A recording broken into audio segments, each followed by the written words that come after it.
নমস্কাৰ বন্ধুসকল, education plus YouTube চেনেলটোৰ এটা নতুন ভিডিঅ'লৈ আপোনালোকক স্বাগতম জনাইছোঁ। আজিৰ ভিডিঅ'টোত আমি পৰীক্ষাত সঘনে আহি থকা এটা অতি গুৰুত্বপূৰ্ণ প্ৰশ্নৰ বিষয়ে আলোচনা কৰিম। আজিৰ ভিডিঅ'টোত আমি এটা ঘড়ীত মিনিটৰ আৰু ঘণ্টাৰ কাঁটা দুডালে যিকোনো এটা সময়ত কিমান ডিগ্ৰী কোণ কৰি থাকে সেই বিষয়ে আলোচনা কৰিম। এই মিনিট আৰু ঘণ্টাৰ কাঁটা দুডালে কৰি থকা কোণৰ মান নিৰ্ণয় কৰিবলৈ এটা আমি অতি সহজ সূত্ৰ ব্যৱহাৰ কৰিব পাৰোঁ। এই সূত্ৰটো ব্যৱহাৰ কৰি এই মান কেনেদৰে নিৰ্ণয় কৰিব পাৰি সেই বিষয়ে চাওঁ। আহক ভিডিঅ'টো আমি আৰম্ভ কৰোঁ। আজিৰ ভিডিঅ'টোৰ প্ৰথম প্ৰশ্নটো হ'ল, এটা ঘড়ীত 7:40 হৈছে। ঘড়ীটোৰ ঘণ্টা আৰু মিনিটৰ কাঁটা দুডালে কিমান ডিগ্ৰী কোণ কৰি থাকিব? ইয়াৰ আপুনি উত্তৰটো কৰিবলৈ হ'লে ইয়াৰ আপোনালোকে চাব লাগিব ঘণ্টা কিমান আছে 7, অৰ্থাৎ h = 7 আৰু মিনিট আছে 40। এতিয়া আপোনালোকে এটা সূত্ৰ ব্যৱহাৰ কৰিব, যিকোনো অংকৰ ক্ষেত্ৰত এই সূত্ৰ প্ৰযোজ্য হ'ব। সূত্ৰটো হ'ল 11/2 × m - 30h।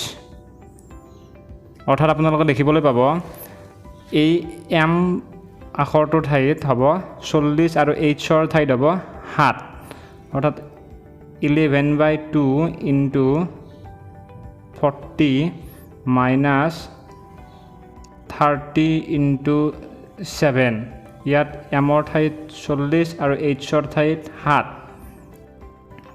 সমান 2ৰে 40ক হৰণ কৰিলে 20 বাৰ, 11 পূৰণ 20 বিয়োগ 30 আৰু 7 পূৰণ কৰিলে 210। এই দুটা পূৰণ কৰিলে আপোনাৰ হ'ব 220 বিয়োগ 210 সমান 10, অৰ্থাৎ উত্তৰ হ'ব 10 ডিগ্ৰী। এইবাৰ আমি আন এটা উদাহৰণ হিচাপে লৈছোঁ। উদাহৰণটো হ'ল, যদি এটা ঘড়ীত 5:25 হয়, তেন্তে ঘণ্টা আৰু মিনিটৰ কাঁটা দুডালে কিমান ডিগ্ৰী কোণ কৰি থাকিব?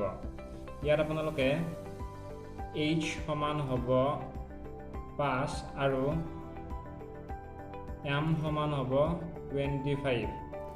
একেদৰে আগৰ সূত্ৰটো ব্যৱহাৰ কৰি পাম 11/2 m - 30h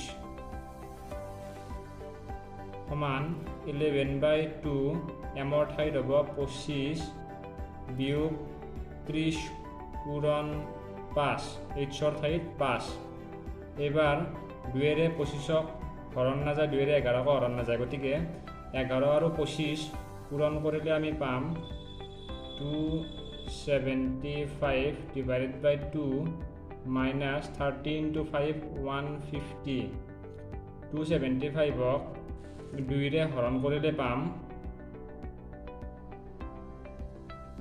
1, 2ৰে 7ক 3 বাৰ, 1 ক্ৰল 15ক 7 বাৰ,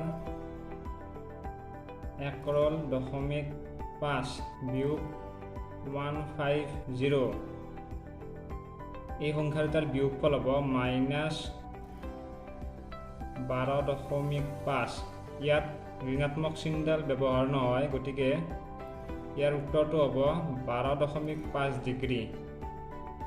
আমি তৃতীয়টো উদাহৰণ লৈছোঁ।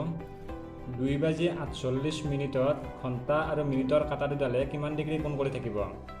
ইয়াত h সমান হ'ব 2 আৰু m সমান হ'ব 48।